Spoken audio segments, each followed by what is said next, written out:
Francis Tondeur, bonjour. Nous sommes dans votre atelier et paradoxalement, je vois beaucoup d'œuvres, des œuvres d'art, que ce soit des peintures, des sculptures. On pourrait presque parler de modélisme avec certains bronzes qu'on a ici en face de nous, mais il y a une place particulière que vous avez réservée au bateau. Est-ce que vous pouvez me dire pourquoi? C'est parce que j'aime la mer, ça c'est la première chose. Je suis attiré par la mer depuis que je suis enfant. J'ai eu une enfance africaine. On habitait le long du lac Kivu. Et je me souviens, j'étais petit, j'avais une machette en main, je coupais des bambous pour faire des radeaux. Le bambou, ça flotte que très moyennement. Enfin, je faisais des radeaux, j'aimais bien faire des radeaux, et puis je chipotais à des kayaks. J'ai vieilli, j'ai grandi, j'ai fait de la voile.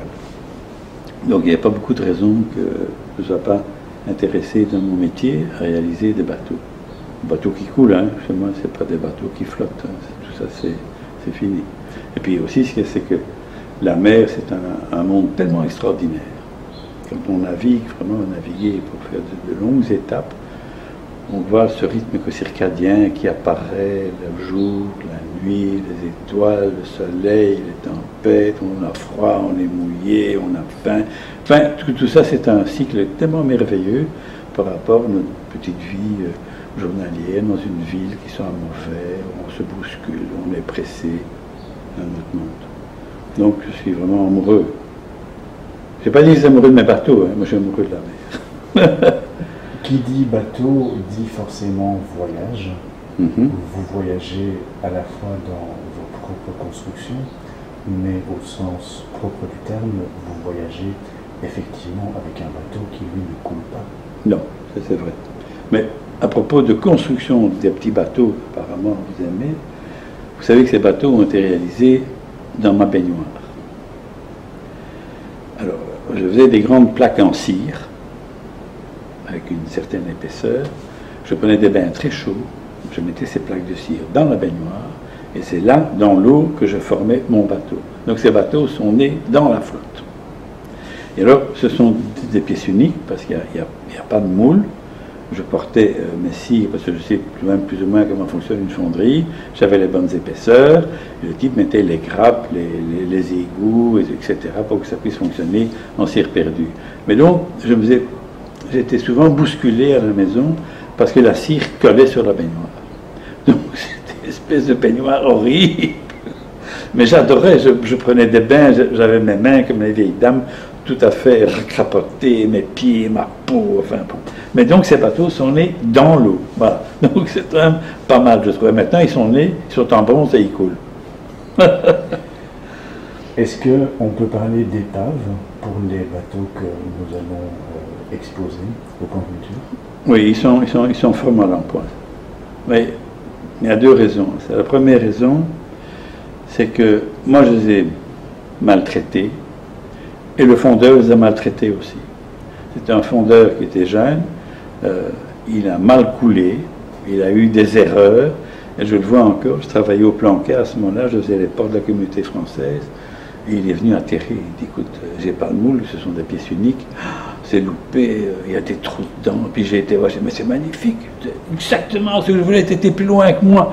Donc il était resté baba, il a dit, ouf, il va pas vouloir payer, je vais devoir tout recommencer, voilà. Donc moi je les ai abîmés, le fondeur aussi. Et maintenant, ce fondeur a fait beaucoup de progrès, mais il coûte beaucoup plus cher qu'au moment où j'ai travaillé avec lui.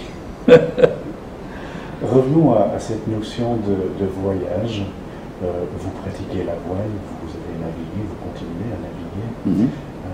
Je vous avais abordé la notion de marin solitaire et de travail solitaire qui est le vôtre, non seulement pour la construction de ces sculptures, de ces bateaux, mais dans votre œuvre en général. Travailler en solitaire, ça évoque quoi? Bon, ça c'est une aventure très compliquée, parce que c'est vrai que le métier de créateur, c'est un métier de solitaire. Pas seulement le peintre ou le sculpteur, mais toute personne qui crée, il est seul pour créer, il n'y a rien à faire. Donc, que ce soit un musicien, un compositeur, il est abandonné à lui-même dans un lieu de travail, dans son abri, pour qu'il puisse travailler. Mais cette solitude n'a rien à voir avec la mer. Moi, j'aime bien naviguer avec des copains. Je Je trouve que la vie à bord, c'est un partage qui est formidable. Ici, à mon atelier, vous pouvez voir, il n'y a pas une chaise, je ne peux pas vous offrir un café, je ne peux pas un thé, il n'y a rien. C'est ma prison, je viens ici, c'est pour travailler. Et je crois que c'est peut-être très, très sévère, mais c'est ma manière d'être. Est-ce que on peut vous apparenter à un courant, quelque part, dans l'art au sens général? Est-ce qu'il y a des inspirations qui font qu'on peut reconnaître Francis Tondeur dans une filiation artistique? Les gens qui me suivent depuis longtemps, je change souvent. Je ne fais pas toujours la même chose. Mais les gens qui me connaissent, qui ont suivi mon travail, ils me reconnaissent à tous les coups. Moi, je ne me reconnais pas toujours, mais eux, ils me reconnaissent. Ils disent, ah, c'est toi, on te reconnaît bien, c'est bien toi qui a fait ça. Mais je ne suis pas du tout dans le monde actuel, dans notre monde contemporain, à quoi je peux me rattacher. Je vais vous donner une anecdote. J'ai fait une exposition il n'y a pas tellement longtemps dans une galerie au Sablon, avec mes peintures les plus récentes, des lacs noirs, qui sont difficiles à exposer parce que ça brille, c'est pas des trucs faciles. Alors les gens venaient voir, ouf, c'est du Chagall, hein? Oui, parce qu'il y a des petites maisons qui volent. Oui, mais non, dans les Alpes, c'est du Van Gogh. Mais enfin, est-ce qu'on n'est pas un peu autiste? Voilà, ça, c'est les commentaires. On me place dans cette catégorie-là. Donc, c'est pas très bien. Hein? Je suis ni Chagall, ni Van Gogh, ni autiste. Rien. Alors, face à ça, je me suis dit, mais qu'est-ce que je suis, moi, pour moi? Qu'est-ce que je fais? Avec ces nouveaux travaux, pas avec les autres. Je dis, mais il y a beaucoup d'aplats. Des aplats, je pense à Matisse, fin de vie, je pense au mouvement fauve, que j'aime bien. Donc je suis un fauve. Ah, ça j'aimais bien, je suis un fauve, je suis le fauve du noir, parce que tout est laqué noir. Eh bien non, je ne suis même pas ça, parce que scientifiquement parlé, le noir n'est pas une couleur. Donc ça tombe, je ne suis rien. Je ne sais toujours pas ce que je suis pas un fauve, mais j'aime bien les fauves. On peut comprendre à travers ce que vous dites, ce que vous n'êtes pas, ou ce à quoi on peut peut-être vous rapprocher sans trop le faire. Ça m'amène à vous poser la question de savoir pourquoi vous avez choisi ces différentes formes d'expression et pour dire quoi, pour véhiculer quel type de message depuis maintenant plus de 50 ans. Le message, je laisse au spectateur le plaisir de penser ce qu'il veut. Mais moi, c'est vrai qu'il y a des moments où je travaille souvent avec des thèmes. Je travaille avec le thème du bateau, tant par des collages que par du bronze ou par du bois. J'ai travaillé l'alphabet, j'ai fait tout un alphabet. C'est souvent des thèmes. Maintenant, je suis dans le thème des maisons, des arbres, des choses qui sont plus cachées, dans le lac noir ou dans mes grattages. Donc, il y a à chaque fois, c'est vrai qu'il y a des courants. Et puis, je m'épuise dans ce courant et j'en trouve un autre. Ou bien, ce courant, à force de travailler, il m'inspire autre chose. Parce que dans mon travail, il y a tout de même quelque chose qui est très particulier. Oui, je crois qu'il est particulier tout de même. Je suis extrêmement attentif. Quand je travaille, je suis d'une telle concentration, je suis dedans, je deviens couleur, je deviens pinceau, je deviens spatule, je deviens tout ça. Et puis, je suis extrêmement attentif au hasard. Le hasard est merveilleux, mais il faut pouvoir l'observer. Et en science aussi, il y a tellement de choses qui ont été trouvées et découvertes dues au hasard, parce qu'on n'avait pas observé, mais quand on l'observe, ça donne ça. Voilà. Donc, ça, je suis absolument convaincu que dans tout mon travail, le hasard, je le respecte et je l'aime et je l'exploite. Je suis attentif à ce qui se passe. Est-ce qu'il y a des choses qui vous énervent, Francis Tondeur, en art? Oui, il y a beaucoup de choses qui m'énervent. Beaucoup. Il y a un truc qui maintenant, on le sent encore plus qu'avant, je trouve, c'est quand on est artiste, il faut bien sûr réussir. Ça, c'est magnifique. Moi, c'est un truc qui m'intéresse que très moyennement. Donc, sur 100%, je suis peut-être 80% dans mon atelier, 20% de public relais. Mais il y a beaucoup d'artistes qui font l'inverse. Ils font 80% de public relais et 20% à leur atelier. Et là, je crois que c'est très difficile de pouvoir faire du bon boulot. Moi, ça me prend du temps. Vous savez, quand je vais faire pipi, je pense à mon art. Hein. C'est dans ma tête, ça trotte. Je conduis, je pense à quelque chose, je vais faire, c'est toute une construction, mais tout le temps. Et je détruis, à force de détruire, j'essaye de reconstruire autre chose, et parfois ça marche. Vous avez enseigné l'art. Oui, oui. Qu'est-ce que vous communiquez à vos élèves? Alors ça, c'était merveilleux. J'étais un mauvais professeur, terriblement mauvais. Oh là là là. J'avais, comme c'est du modèle vivant, j'étais au 75, il y avait un grand couloir, et mes élèves mettaient tous leurs dessins dans le couloir. J'avais mon bâton rouge, je faisais des commentaires, pam, pam, pam, comme ça, comme si c'était le pape.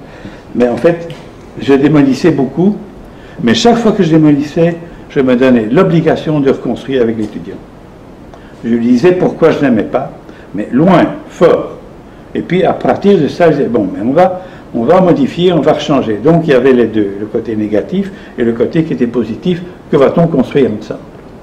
Et je vous donner un exemple, j'ai eu une petite, une trisomique que j'ai acceptée dans mon atelier de modèle vivant, et elle est extraordinaire. Parce que moi, j'aime bien que mes étudiants travaillent par terre. Non, ils préfèrent être sur des tables, ils vont se salir à quatre pattes. Et elle, je dis, mais tu vas travailler par terre? Oui, oui, je travaille par terre. Donc, je faisais des trucs, des dessins extraordinaires, formidables, de spontanéité. Et c'était un monsieur que j'avais comme modèle, mais il refusait de dessiner son zizi. Non, il n'y avait rien. Il y avait un blanc, là. Il s'appelait Magali, d'ailleurs. Je disais à Magali, elle était gourmande, parce qu'on fêtait les anniversaires à mon atelier, à mes cours, donc elle était ravie d'avoir un petit gâteau. Bon, j'avais avec Magali, j'ai dit, mais écoute, c'est pas compliqué, un zizi, c'est comme des doigts. Et tu as combien de doigts? Elle dit, on va apprendre à dessiner des grandes mains avec des doigts. Alors, elle a fait des grands doigts. Puis brusquement, elle dit, mais c'est vrai, c'est la même chose. Donc, je faisais d'énormes zizi à ce personnage, c'était extraordinaire. Et elle était le moteur, plus que moi comme professeur, et toute la classe a démarré à dessiner comptablement. Grâce à elle. Ils avaient trouvé un exemple. Moi, j'avais beau leur expliquer, non, ils avaient là le petit personnage, formidable, enthousiaste, parce que Magali, elle faisait tout. Hein. Elle était danseuse, elle était chanteuse, enfin, tout. Magnifique. Je vais vous proposer un jeu. Oui. Vous gardez votre fonction d'enseignant. Oui. Et je vous place devant un bateau de Francis Tondeur. Oui. Je vais vous demander les remarques que l'enseignant ferait face à ce bateau. D'accord. La première remarque que je vais dire, ces bateaux sont bruts. C'est des bateaux en bronze, c'est des bruts. Donc cet artiste n'a pas été très fameux, où il manque de technique, il n'a pas fait de belles patines, il n'a pas ciselé ses bateaux. Donc c'est un peu un fainéant. Il s'arrête, or qu'il pourrait continuer et avoir un travail bien plus abouti. Non. Moi, je m'arrête là. Mais c'est vrai que si je dois faire des remarques au sujet de mon boulot, ça c'est sûrement une remarque que je peux faire. L'autre, c'est un travail extraordinaire. Pour en terminer avec les bateaux, petits, moyens, grands, peu importe, vous avez nommé chaque bateau. Pouvez-vous me donner quelques exemples de noms, de baptême de ces bateaux, et surtout la signification qui se cache derrière cette volonté de baptiser et de nommer chaque bateau? Alors là, quand j'ai eu ma série de bateaux, je me suis trouvé devant le problème, il faut mettre des titres déjà, en dehors les titres, ça c'est quelque chose, il se raccroche à quelque chose. Ça, on ne trouvait pas des titres, ça ne marchait pas. Et puis alors il y a eu, au dictionnaire, ça m'a soulevé un. Et alors là, c'est une merveille. On a tout ce que l'on veut. Le bateau imperméable, imputrescible, incorruptible, et tous les uns sont là. Et c'est une pléiade de uns, je pourrais travailler jusqu'à la fin de ma vie, tellement il y en a. Donc, les titres étaient là. Et les titres, ils vont bien parce qu'ils commencent tous par un. Ils ont chaque fois une histoire qui peut avoir une relation avec le voyage et les bateaux. L'increvable existe? L'increvable existe. Et l'imputrescible aussi existe. Et l'increvable, il est vendu. Une dernière question pour la route. Dans votre parcours au long cours, vous avez vu, rencontré beaucoup d'artistes. Bien sûr, vous pratiquez l'art multiple, sous plein de formes différentes. En quelques mots, l'art, pourquoi aujourd'hui? Moi, je crois que c'est une des choses les plus propres qui existent encore à l'heure actuelle dans la société, qui est corrompue, on ne parle plus que de fric et d'argent. Si on est un artiste honnête et propre, pas un artiste, un créateur, disons, eh bien, c'est une race qui est encore exceptionnelle dans la société dans laquelle on vit. Ça, c'est mon impression propre. Donc, l'art, c'est hyper important. Et quand on voyage, qu'est-ce qu'on va voir? Diantre, mais c'est l'art. On va à Venise, on va à New York, c'est les musées, c'est les bâtiments, c'est ça qu'on va voir. Et quand on voit le budget qui est alloué à ces malheureux artistes dont je suis un quémandeur, un mendiant à crever, putain, je m'en dis plus parce que ça vaut même plus la peine, il n'y a pas de sous, il n'y a rien. Est-ce que l'éducation, aujourd'hui, permet d'apprécier, de savourer l'art, selon vous? Pas assez. Enfin, je prends ce moment le cas en primaire, ils font plus de la copie, des petits de Donald Duck, je ne sais pas, toutes des bêtises comme ça. En secondaire, tout est râpé, il n'y a même plus rien, il n'y a plus de cours de musique, il y a quelques cours artistiques qui traînent, mais pas assez fort, pas assez bon. Et quand on compare des pays plus au nord comme la Finlande, on voit que ces pays, ils ont un pourcentage de cours liés à la créativité, que ce soit cinéma, photo, théâtre, expression graphique, tout. Pourquoi? Parce que quand on habitue les gens jeunes à utiliser leur cerveau pour faire de la création, ils vont l'utiliser aussi en maths ou en physique. Ça n'a pas d'importance. C'est un mécanisme qu'on a. Moi, j'ai deux sabots. J'ai un sabot de scientifique, parce que je suis docteur en biochimie, et j'ai un sabot artistique, parce que j'ai été élève de Paul Delvaux. Eh bien, je marche avec les deux, ça va très bien, j'ai un très bel équilibre. Mais, bon, la science aussi est importante, et l'art est important aussi. Vous évoquez justement Paul Delvaux. Qu'est-ce que vous pouvez retenir en l'ayant côtoyé? Ah, Paul, c'est un type adorable. Avec ses manches coupées courtes, là, en hiver, en été, il avait son veston, on voyait ses poids, tous ses bras. Il s'emmerdait comme professeur. C'était pas un bon prof. Il dessinait tout le temps dans ses petits carnets, il se promenait dans l'atelier, c'était une peinture monumentale, c'était un grand atelier. Il se promenait en faisant pom pom pom pom pom pom, il se promenait. Et moi j'étais tout à fait au fond de l'atelier, on venait parler filles ensemble. Mais c'était un type adorable. Alors, quand il fallait faire des corrections sur les peintures, c'était un peu de gris bleu. Le gris bleu, c'était la panacée, c'était formidable. On récupérait tout, et c'est vrai, on récupère toutes les horreurs avec du gris bleu. Non, c'était un prof, moi j'ai un souvenir de Paul Delvaux extraordinaire. C'était vraiment... C'était pas un bon prof au sens... mais il était gentil, il était attentif à ce que nous faisions. Donc moi j'ai un souvenir formidable avec Paul. Quel regard portez-vous sur son œuvre? Très différent de la mienne. Il ne m'a jamais imposé, même à la Cambre, de devoir être un surréaliste. Quand j'étais à la Cambre, j'ai eu une mention à Jean Peinture Belge, qui n'a rien à voir avec la peinture de Paul. Mais j'aime bien, je vais de temps en temps à son musée, là, à la mer, et je trouve que c'est un personnage, c'est un artiste qui a, à mon avis, beaucoup de valeur, c'est pas autant que Magritte. Magritte, lui, il est parti en flèche, et Paul, il est là, il stagne, c'est une erreur. Francis Tondeur, vous êtes précisément devant deux mastodontes de bateaux en métal. Est-ce qu'ils ont une histoire? Ah oui, ils ont une très belle histoire. D'abord, ce n'est pas du métal, c'est de l'inox. C'est pas tout à fait la même chose. Si, le métal, c'est aussi l'inox. Mais une anecdote avec ces bateaux, ils ont été ici au théâtre, près de Passefagé, au Marnix. Et pourquoi est-ce qu'ils ont été là? Ils ont été sur la Seine, 6 bateaux étaient là. On avait une amie qui s'appelle Tam et qui fait la percussion. Elle était venue à l'atelier.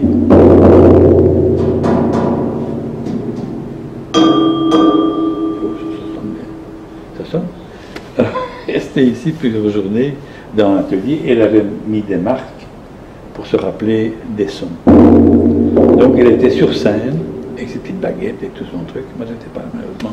On m'a dit que c'était extraordinaire. Quoi. Donc, ça, ces bateaux ont servi à quelque chose. Pourquoi est-ce que ça ne peut pas être des belles casseroles pour faire de la musique?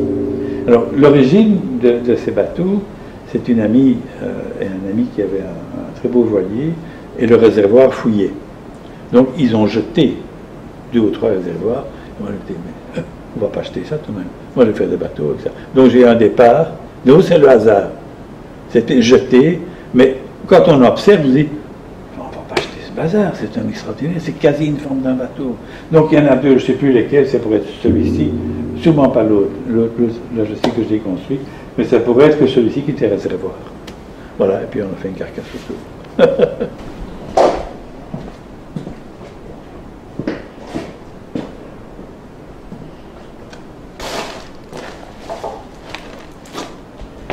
Francis Tondeur, nous avons là à peu près 1, 2, 3, 4, 5, 6, 7, 8 épaves, Oui. 8 bateaux Oui. que vous avez construits, Oui. chacun avec des noms différents. Oui. Est-ce que parmi eux, il y a l'increvable? L'increvable, il n'était pas ici. L'increvable, c'était un collage. Donc, il n'y a pas d'increvable ici. On peut en trouver un. Hein, alors, je voudrais vous demander précisément d'en choisir un qui, je l'espère, a plus de valeur sentimentale à vos yeux, ou de valeur artistique, ou une quelconque valeur, et surtout de m'expliquer pourquoi. Bon, je crois que je vous ai parlé au début de ces bateaux sont incomplets, abîmés, cassés. Alors, celui qui me trouble le plus, c'est celui-ci. C'est celui-ci probablement parce que, bon, il y a des cimetières marins où on retrouve des bateaux tout à fait torpillés, abîmés. Il y en a combien là au fond de l'eau qu'on ne connaît pas. Et celui-ci, vraiment, il a une déchirure. Elle est terrible, elle est poignante. Donc, évidemment, il me parle. Mais celui-ci aussi, voilà, c'est un bateau qui est tordu, celui-là. Est-ce que vous imaginez faire un nœud papillon avec un bateau? C'est quasi impossible. Hein. Alors ici, ceux-là, c'est des grandes pantoufles. Ça, c'est vraiment, vous vous rendez compte, avoir 2 bateaux comme ça, et mettre ses pieds dedans, ça doit être génial. Hein. Non, mais ils ont chacun une histoire. Celui-là aussi, c'est un tordu. Celui-ci, moi, j'aime beaucoup. Voilà. Celui-là, j'aime bien, mais c'est un bateau qui est plus complet. Une grande cheminée. Un beau bateau, il a bien flotté. Hein. Il y a aussi un bateau grand-mère, ou en tout cas oui. assimilable au granit, qu'on a pu retrouver dans certaines maisons avec des poêles très spéciaux. Oui. C'est ce bateau-là. Voilà. Ça, c'est des souvenirs dans l'arrière-cuisine de ma grand-mère. À cette époque, il y avait encore des arrière-cuisines dans lesquelles on torréfiait le café. Et il y avait un four. Et dans ce four, quand ma grand-mère faisait des tartes haut en couleur, je trouvais qu'il y avait un contraste terrible entre le four en émail, four émaillé, avec des taches blanches pour que ce soit insalissable. Donc j'ai fait un bateau qui est celui-ci. Mais en fait, c'est autre chose. C'était un bateau qui traverse la Voie lactée, et ce sont toutes des petites étoiles qui sortent autour. Chacun peut interpréter comme il veut, mais l'origine, c'est le four de ma grand-mère. Francis Tondeur, vous m'aviez dit que finalement la solitude dans le travail, dans le voyage, c'est quelque chose d'important, voire essentiel. Oui. Pourtant, nous sommes dans votre atelier et je vois que vous avez un compagnon de travail. C'est le squelette qui se trouve là. C'est Oscar. Voilà Oscar qui est là-haut, il est terrible. Mais c'est un vrai, hein. C'est pas en plastique comme on fait maintenant. Et Oscar, il a eu un malheur. Je l'ai prêté à une amie qui était professeure pour qu'elle puisse apprendre à ses élèves le squelette. Et il est revenu et on lui a piqué un pied. Donc voilà, Oscar, il lui manque un pied. Je suis très désolé pour lui. Avant, il était complet. J'ai oublié si c'était un mâle ou une femelle. Et vous l'avez depuis longtemps? Oui. oui. Mais bon, parce que, pourquoi? C'est peut-être Paul Delvaux aussi. Hein. Comme vous dites, pourquoi est-ce que Paul m'a influencé? Pas dans mon art, mais voilà, pour brusquement, j'ai un squelette. Or, lui était vraiment spécialisé des squelettes. Des femmes nues et des squelettes, c'était vraiment des trucs opposés, quoi. Mais c'est peut-être pas, hein, c'est mon inconscient, c'est possible. Donc vous avez un compagnon de route. J'ai un compagnon de route, oui, il est très silencieux, ça me plaît. Francis Tondeur, merci pour tout. Non, c'est moi qui vous remercie, c'était sympathique comme interview, j'espère que on pourra en faire d'autres, pour d'autres travaux. Bien sûr.